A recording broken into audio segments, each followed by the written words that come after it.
शोषित लोगों के लिए तो वही है प्राइमरी स्कूल, क्योंकि जो है अभी भी जो है हम लोग उस लेवल पे नहीं आ पाए हैं कि जो है 35,000 40,000 एक प्राइवेट स्कूल की फीस भर करके अपने बच्चों को शिक्षित कर पाएँ।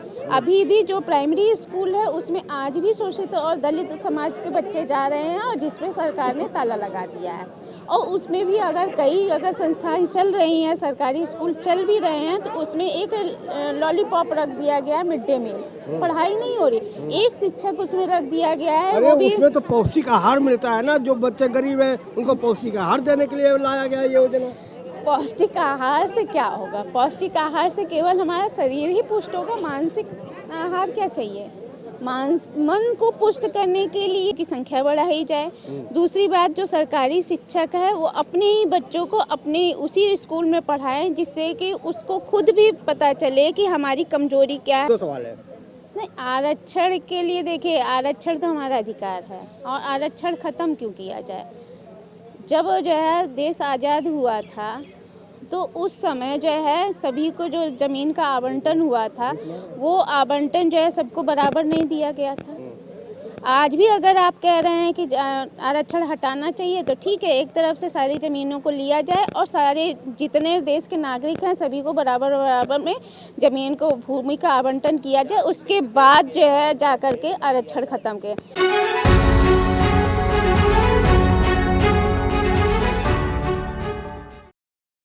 जय भीम, मैं मेवालाल और आप देख रहे हैं बहुजन समय।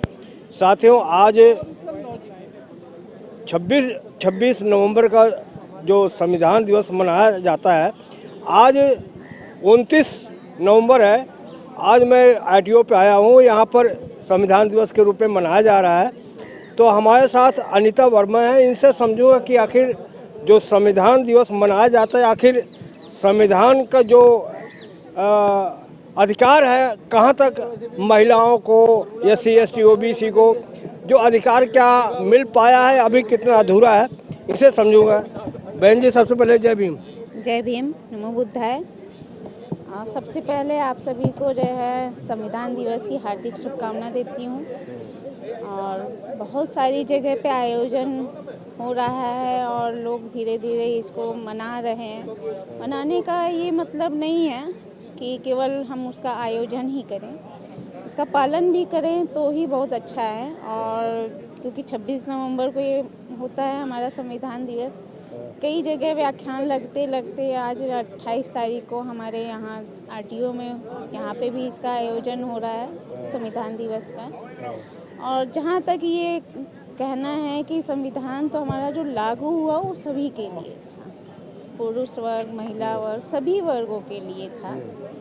लेकिन हम यहाँ तक जानते हैं कि महिलाओं को जो संवैधानिक अधिकार जो मिलना चाहिए, वो अभी भी जो है 50% ही लोग उसको मान रहे हैं। क्यों मान रहे हैं? क्योंकि वो पूरी तरीके से आगे नहीं आई हैं। आज जो है हमारे यहाँ ही जो आयोजन हुआ है, यहाँ पे भी 75% पुरुष ही हैं, महिलाओं की यहाँ पे भी कमी है। और महिलाओं कमी है तो कारण क्या है कि महिलाएं आगे आना चाह रही हैं। कहीं पे भी कोई आयोजन होता है, जैसे अब हमारा 14 अप्रैल है, बाबा जी का जो है जो जयंती मनाई जाती है, उसमें भी बढ़ चढ़ के हिस्सा लेती है। लेकिन उनको सही दिशा निर्देश देने की ज़रूरत है। आज भी वो बेचारी जिम्मेदारियों में फंसी हुई हैं। हमारा शोषण कैसे हो रहा है, क्या हो रहा है, उनको खुद नहीं पता। वो केवल एक लोग कह रहे हैं कि हमारे दायरे इतने ही हैं, हमको इतना है। हम अगर उनको लांघ करके बाहर जाते हैं या कुछ भी करने की हमें इच्छा होती है, या अपने आप को झकझोरना या समाज को झकझोरने की ज़रूरत होती है, तो वहाँ लोग कहते हैं तुम मर्यादा का उल्लंघन कर रही हो। हमको मर्यादा में बांध देते हैं। मैडम, सवाल एक आपसे है कि ये संविधान जो बना है, आप जैसे महिलाओं को क्या मिला है, आपको क्या मिलता है संविधान से? ये जो संविधान बना हुआ है, इससे जो है आज हम जो बोल पा रहे हैं स्वतंत्र होकर के, हमें स्वतंत्रता का अधिकार, शिक्षा का अधिकार, अपने हक को पाने का अधिकार हम इससे मिला है। हम कहीं भी जो है जा कर के अपने हक को ले सकते हैं, लड़ सकते हैं। जो है जो सामान्य वर्ग हैं, जो उच्च जाति के लोग हैं उन्होंने हमारा बहुत शोषण किया है। तो क्या अधिकार आपको मिल पा रहा है अभी तक? बिल्कुल अधिकार, आज हम शिक्षित हैं तो संविधान की वजह से हैं। और संविधान की वजह से हम आगे बढ़ पा रहे हैं, अपने बच्चों को बढ़ा पा रहे हैं और अपने समाज को जागरूक कर रखे हैं। और आज भी हम जो गांव ग्रामीण एरिया में आज भी जाते हैं तो आज भी ऐसी बहुत सारी महिलाएं हैं जो अशिक्षित हैं, जिनको अपने शिक्षा का अधिकार नहीं पता है। आज ये संविधान दिवस जो मनाया गया है, इस संविधान दिवस को हम उस तरीके से मनाना चाहते हैं जिस तरीके से एक जो है अब क्या ही कहें, हम किसी धर्म के बारे में नहीं कहना चाहते, लेकिन जगह जगह भागवत है, पुराण है, रामायण के बारे में लोग सुनाते हैं। वहाँ पे हमारे समाज के लोग भी जाते हैं, अदर समाज के लोग भी जाते हैं। थोड़ा आपको रोक रहा हूँ, आप तो संविधान के बहुत अच्छाइयाँ गिना रही हैं, लेकिन कुछ लोग संविधान के अंदर इतना बुराइयाँ ढूंढ रहे हैं कि संविधान में इतनी कमियाँ हैं कि आप देख रहे हो कि इतना भ्रष्टाचार है, लोग बेरोजगार हैं और अत्याचार है। ये संविधान की कमी बता रहे हैं। ये संविधान अच्छा होता है, ये सब नहीं होता है। नहीं, संविधान कौन बता रहा है? वही लोग बता रहे हैं जो संविधान को पढ़े नहीं हैं, संविधान को अच्छी तरीके से एनालाइज नहीं किए हैं। हमारे अनुच्छेदों को बताने वाला ऐसा कौन सी सभा है कि वहाँ ग्रामीण महिलाओं को बैठा करके जो बेरोजगार तो है ना, भ्रष्टाचार तो है ना। बेरोजगार वो खुद हैं, बेरोजगारी नहीं है, भ्रष्टाचार तो है। भ्रष्टाचार है तो हम उस भ्रष्ट समाज को हम आगे बढ़ करके हम एकत्रित होकर संविधान की कमी है तभी भ्रष्टाचार है, तभी बेरोजगारी है। नहीं, संगठित जब तक नहीं होंगे, बाबा साहब ने कहा ना, शिक्षित बनो संगठित हो। जब तक संगठित नहीं होंगे तब तक हम भ्रष्टाचार को खत्म नहीं कर सकते। आज हमारे यहाँ हमारी बेटी का शोषण होता है तो उसको एक मर्यादा में दबा दिया जाता, नहीं बिटिया किसी से कहना नहीं तो कल को तुम्हारा विवाह नहीं हो, तो वो शोषित होती जाती है। लेकिन आज मीडिया इतना ज़्यादा जागरूक, मतलब शिक्षा के दम पर जो है मीडिया भी आज हमारे पास है। हर किसी के पास मोबाइल हो गया, इंटरनेट हो गया, उसके माध्यम से हम अपनी आवाज़ को बुलंद कर सकते हैं और कहीं भी इसको दबाया नहीं जा सकता है। और दबाने का मतलब कि वो हम कहीं ना कहीं वो जो सवर्णों से दबे हैं, डर गए हैं। क्यों डर गए हैं? क्योंकि वो अनुच्छेद को नहीं जानते हैं, वो संविधान की ताकत को नहीं जानते, इस कारण से वो दबे हुए हैं। और जब दब गए हैं तो उनको कहते हैं नहीं, तुम्हारा केवल और केवल जो है ये सफाई कर्मचारियों का ही जो है अधिकार है, तुम यही कर सकते हो वहाँ। और क्यों कर सकते हैं? क्योंकि शिक्षित नहीं है, करेंगे है ही है और उसके पास कोई चारा नहीं। जब वो पढ़े रहेंगे तो आगे बढ़ेंगे और अपने अधिकार के लिए लड़ेंगे। और शिक्षित जब होंगे तो वो अपना रोजगार, चाहे वो किसी जो है सरकारी नौकरी लेकर के कर सकते हैं या किसी तरीके का बिजनेस कर करके वो ले सकते हैं। और हमें तो नहीं लगता है कि लोग यहाँ पे बेरोजगारी भी है। कोरोना ऐसा पीरियड आया जो सबको सब कुछ सिखा के चला गया, तो उसके बाद तो बेरोजगारी जैसी चीज़ों को कहने की ज़रूरत ही नहीं है। घर में ही पकाना, घर में ही करना, घर में ही हर आप जॉब क्या करती हैं? आप जॉब क्या करती हैं? हम उत्तर प्रदेश संस्कृत संस्थान में ऑनलाइन टीचिंग करते हैं। कितनी महिलाएं हैं कि ऐसे संस्थान में जॉब कर रही हैं? सबको नौकरी मिला है?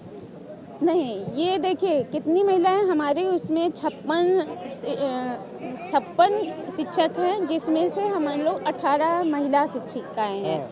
और महिला शिक्षिकाओं में और भी लोग आते हैं, हम लोग प्रेरित करते हैं, खास तौर से महिलाओं को ही प्रशिक्षित करते हैं कि आप लोग आइए, बढ़ चढ़ के हिस्सा लीजिए। अभी 4-6 अभी क्योंकि योजना अभी बंद चल रही है, जब भी योजना आएगी हम लोगों ने 4 महिलाओं को जो है एकदम रेडी कर रखा है। वो जो है उसमें अपना प्रशिक्षण देंगी, इंटरव्यू देंगी, पास होती हैं तो नौकरी पाएंगी। आपको मैडम क्या आपको ये कह सकती है कि जो पहले स्कूल था अब स्कूल की संख्या बढ़ा है, क्योंकि जनसंख्या तो बढ़ रहा है, बराबर स्कूल की संख्या बढ़ रहा है।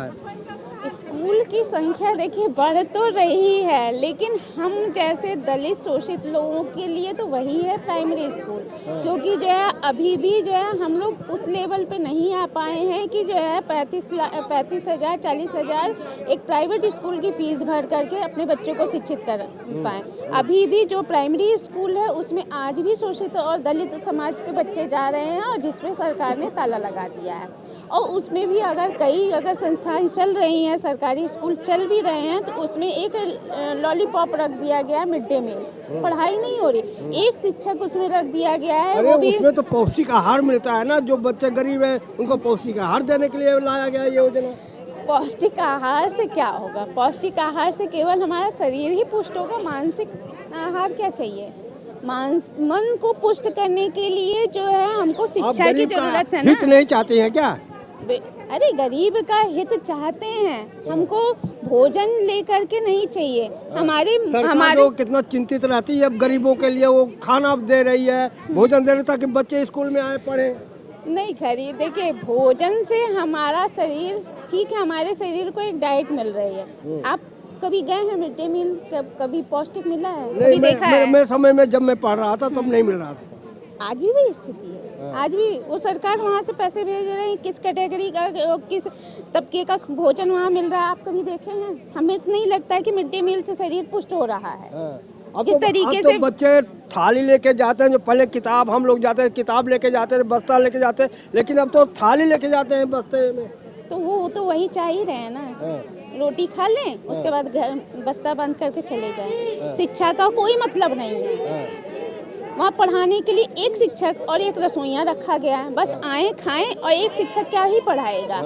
एक दिन में शायद हिंदी पढ़ा दे, एक दिन में इंग्लिश पढ़ा दे, क्या वो पूरा कोर्स खत्म कर पाता है? नहीं खत्म कर पाता। और जो हमको चाहिए कि मानसिक पुष्टि चाहिए, शारीरिक पुष्टि नहीं चाहिए। मन से अगर पुष्ट हो जाएगा ना, तो उस दिन थाली और कटोरी और गिलास ले जाने में भी वो बच्चा कहेगा नहीं, ये मेरी तौहीनी है, मैं खुद से कमा करके मैं खुद से खाऊंगा, मुझे ये नहीं चाहिए, मुझे किताबी नॉलेज चाहिए, किताबी ज्ञान चाहिए।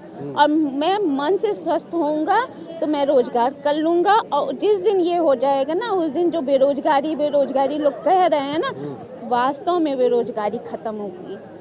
सही मायने में शिक्षा आज खत्म कर रहे हैं ये सरकार। आपका मानना है कि रोजगार का भंडार है, रोजगार लेने वाले कमी है? रोजगार का भंडार क्या, सरकारी रोजगार तो हम दिन पे दिन खत्म होते ही जा रहे हैं, लेकिन एक जो तकनीकी नॉलेज यदि हो जाता है तो फिर उसमें जो है अपना वो कमा खा सकता है, अच्छे तबके पे खा सकता है। और अगर अच्छी शिक्षा है और संविधान का ज्ञान है, नॉलेज है, तो अपनी हर लड़ाई को लड़ते हुए वो आगे बढ़ सकता है। मैडम एक सवाल आपसे और जानकारी लेना चाह रहा हूँ, सरकारी नौकरी बढ़िया होती है या प्राइवेट नौकरी बढ़िया होती है? देखिए सरकारी नौकरी क्या है भाई, सरकारी नौकरी सरकार के द्वारा दी गई नौकरियां हैं, जो हम अपने देश के हर संस्थाओं को कार्यरत करने के लिए हम अपॉइंट किए जाते हैं। वो हमारा ही है ना, किसी बाहर का तो है नहीं, तो वो भी हमारा है। लेकिन अब धीरे धीरे वो जितनी सरकारी संस्थाएं हैं जिनके द्वारा हमारा देश चल रहा है, उस पे क्या है कि जो सामान्य तबके के लोग हैं वो बैठ रहे हैं। वो हमको ख़त्म करने के लिए वो वहीं बैठ रहे हैं और हमको ख़त्म कर रहे हैं, और फिर उनका तंत्र वहाँ होगा और हमको ख़त्म कर दिया जाएगा। नहीं आया, उत्तर नहीं आया। सवाल मेरा कि कौन सा नौकरी अच्छा, सरकारी अच्छा होता है, प्राइवेट जो नौकरी हो तो अच्छा होता है? नहीं, सरकारी संस्था हमारी तो सरकारी नौकरी भी अच्छी है, प्राइवेट भी अच्छी है, प्राइवेट भी अच्छी है, लेकिन हम सरकारी को इसीलिए सरकार प्राइवेट में कर रही है क्या सारी जो? नहीं, प्राइवेट में जो प्राइवेट कर रही है उसके विरोध में हम हैं। हमारी सारी संस्थाएं हमारी ही है। तो और इसलिए तो मैं क्लियर कर रहा हूँ, पहले आप ये तो क्लियर करिए कि कौन सा नौकरी अच्छी होती है, सरकारी अच्छी होती है, प्राइवेट अच्छी होती है, तो फिर अगला सवाल रहे मेरा। नहीं, नौकरी तो हम कहेंगे कि हमारी सरकारी नौकरी अच्छी है, हम उसके लिए लड़ रहे हैं। धीरे धीरे आरक्षण से हम लोगों को आरक्षण खत्म कर रहे हैं, और जो है आरक्षण खत्म करने के बाद हमको भी किनारे कर दिया जा रहा है। मैडम कहा जा रहा है कि सरकारी स्कूल में जो काम करने वाले हैं वो काम नहीं करते, इसलिए उसको प्राइवेट किया जा रहा है। ऐसा नहीं है, आप ये गलत है, गलत अफवाहें हैं। जो उस विद्यालय के पीछे मर रहा है, मिट रहा है, दिन रात एक कर रहा है, उसको नहीं देखा जा रहा है। केवल एक अफवाहें हैं, क्योंकि प्राइवेट जो सरकारी स्कूल है उसमें छोटे तबके के लोग, गरीब और वंचित लोग ही जा रहे हैं। केवल वो हम लोग शिक्षा से वंचित हो जाए, इसलिए अफवाहें फैला करके उसको बंद कर दिया जा रहा है। ऐसा कुछ नहीं है। अभी किस में ज़्यादा, सरकारी में ज़्यादा पढ़ाई होती है, प्राइवेट में पढ़ाई ज़्यादा होता है? नहीं, सरकारी में भाई आप जो भी शिक्षक है बीएड कर रहा है, टेट पास कर रहा है, सुपर टेट पास कर, बिना पढ़े कैसे शिक्षक, उसमें जब इतना डिग्री के बाद एक शिक्षक नियुक्त हो रहा है तो जाहिर सी बात है कि शिक्षक पढ़ाएगा। लेकिन धारणा तो ये बनी हुई है मैडम कि सरकारी में पढ़ाई नहीं होता, इसलिए जो माँ बाप हैं प्राइवेट स्कूल में नाम लिखा रहे हैं। ऐसा है, जो सरकारी स्कूल है उसमें तो एक शिक्षक या 2 शिक्षक रख दिए गए, वही मिड डे मील का आयोजन करे, वही जो है सारा कार्यभार ग्रहण करे, वही जो है मिड डे मील का आयोजन करे, वही जो है गणतंत्र दिवस का भी तैयारी करे, सारे कर्मचारियों का काम वही करता है। लेकिन प्राइवेट स्कूल में 16-17 टीचर्स होते हैं, कर्मचारी अलग होते हैं, चपरासी अलग होते, अलग अलग काम के लिए अलग अलग जो है कर्मचारी अपॉइंट किए जाते हैं। तो उसमें पूरी तरीके से उनको समय दिया जाता है कि हाँ आप केवल पढ़ाओ, टीचिंग पे फोकस करो। लेकिन यहाँ पे एक ही शिक्षक वो क्या क्या काम करे, जिसके कारण से शिक्षा का पूरी तरीके से वो अपने शिक्षा को दे नहीं पा रहा है। खुद शिक्षक परेशान है कि मैं केवल शिक्षा के लिए मैं टीचिंग करने के लिए अपॉइंट हुआ हूँ, ना कि जो है ये गणतंत्र दिवस का आयोजन, मिड डे मील का आयोजन या जो इन सब चीज़ों का या शिक्षक दिवस का आयोजन, इन सब चीज़ों का आयोजन करने के लिए मैं नहीं अपॉइंट हुआ हूँ। आप थोड़ा हमें दर्शकों को समझाइए, ये जाएगा मैसेज, वे जो प्राइवेट स्कूल में जा रहे हैं बच्चे सरकारी को छोड़ के, क्या कारण आपको लगता है क्यों जा रहे हैं सरकारी से बच्चे को निकाल कर प्राइवेट में लिखा रहे हैं? आपका क्या मानना है? हमारा मानना है अगर सरकारी स्कूल है तो उसमें पहली बात तो शिक्षकों की संख्या बढ़ाई जाए, दूसरी बात जो सरकारी शिक्षक है वो अपने ही बच्चों को अपने उसी स्कूल में पढ़ाएं, जिससे कि उसको खुद भी पता चले कि हमारी कमजोरी क्या है, इस विद्यालय की कमजोरी क्या है, वो खुद भी पूरा करेगा और उसका शिक्षा का स्तर बढ़ाएगा। शिक्षक क्यों, शिक्षा मंत्री क्यों नहीं बच्चे अपने लिखाए, जो MP विधायक मंत्री बनते हैं वो अपने बच्चे के क्यों नहीं लिखाए, केवल शिक्षक ही क्यों लिखाए? नहीं, मंत्री विधायक भाई शिक्षक भी जो लिखाएगा, सरकार के जो अधिकारी है, हम तो मंत्री विधायक से भी कहेंगे ना कि अपने बच्चों का भी नाम यहीं लिखवाएं, जिससे कि शिक्षा का स्तर और अच्छा हो सके। मेरा मानना है, मैडम आप क्या मानती हैं, अगर जितने अधिकारी हैं, जितने मंत्री विधायक MP हैं, अगर बच्चे अपना सब सरकारी में लिखा लें तो ऑटोमेटिक ही स्तर सुधर जाएगा? आपका क्या मानना है? बिल्कुल बिल्कुल, मेरा भी यही मानना है कि अगर वो अपने बच्चों को जो है सरकारी विद्यालयों में नाम लिखवाएंगे तो स्वतः जो है शिक्षा का स्तर और प्राइमरी विद्यालयों का स्तर बढ़ जाएगा। सर एक सवाल, लास्ट सवाल मैडम, आरक्षण का मानने में आपका क्या मानना है कि आरक्षण अब इस समय 70 साल हो गया, आरक्षण को अब खत्म कर देना चाहिए, अब दलित जो है दबंग हो गए हैं, अब SC ST खत्म कर देना चाहिए, आपके क्या मानना है? 2 सवाल है। नहीं, आरक्षण के लिए देखिए, आरक्षण तो हमारा अधिकार है और आरक्षण खत्म क्यों किया जाए? जब जो है देश आज़ाद हुआ था तो उस समय जो है सभी को जो ज़मीन का आवंटन हुआ था वो आवंटन जो है सबको बराबर नहीं दिया गया था। आज भी अगर आप कह रहे हैं कि आरक्षण हटाना चाहिए तो ठीक है, एक तरफ से सारी ज़मीनों को लिया जाए और सारे जितने देश के नागरिक हैं सभी को बराबर में ज़मीन को, भूमि का आवंटन किया जाए, उसके बाद जो है जा कर के आरक्षण ख़त्म किया। यहाँ पे किसी के पास कितनी ज़्यादा है, किसी के पास है ही नहीं, तो उस आधार पर अगर आप कह रहे हैं कि आरक्षण को हटाओ तो आरक्षण तब तक नहीं हट सकता जब तक जो है हम सभी को समानता का अधिकार नहीं मिल सकता। सर इसका दुष्प्रचार किया जा रहा है कि आज जो दलित जो दबंग हो गए हैं अब उनको आरक्षण की जरूरत नहीं है, SC ST एक्ट जो उनको सुरक्षा देते थे उसको भी खत्म कर देना चाहिए। दलित दबंग क्यों हो गए हैं? दलितों को कहीं अधिकार नहीं दिया जाता है, कहीं उनको बहुत ज़्यादा प्रताड़ित किया जाता है, पढ़ने के लिए जा रहे हैं तो उनसे सफाई का काम करवाया जाता है, तो वो आक्रोशित होकर के दबंग होंगे ही। अगर उनको भी समानता का अधिकार और समान स्थानों पर बैठा करके समान उनको भी शिक्षा दिया जाएगा तो वो नहीं आक्रोशित। आप उनको सही स्थान पर बैठा रहे हैं और दलितों को जाओ तुम पानी ले आओ, जाओ तुम ये साफ करके आओ, इस तरीके का उन लोगों के साथ जब भेदभाव किया जाएगा तो वो आक्रोशित होंगे और दबंग होंगे। फिर दबंग होकर के वो अपने अधिकारों को मांगेंगे। समाज ने ही जो दलितों शोषितों को जो है दबंग बनाया है। एक चीज और मांग किया जा रहा है, आरक्षण हो लेकिन आर्थिक आधार पर हो। बिल्कुल बिल्कुल, आर्थिक आधार पे अगर होगा तो जो है हाँ संपन्न, सभी को संपन्नता थे, सभी को बराबर में बांट दे, उसके बाद जो है फिर हटाएं। धन्यवाद मैडम। तो आप देख सकते हैं किस तरह से मैडम ने अपनी बेबाकी से अपनी बात रखी। कैसी रही बातचीत, प्रतिक्रिया में जरूर बताएं। मैं मेवालाल